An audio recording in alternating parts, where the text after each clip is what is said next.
ঘরটা স্যাঁতস্যাঁতে আর অন্ধকার হয়েছিল। বাতাস আসা যাওয়ার একটা ফাঁকও ছিল না।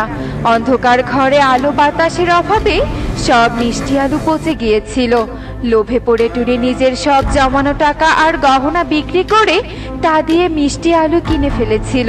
কিন্তু টুনির বোকামোর জন্য সব মিষ্টি আলু পচে গিয়েছিল। লাভ হওয়ার জায়গায় টুনির আরো লোকসান হয়ে গেল।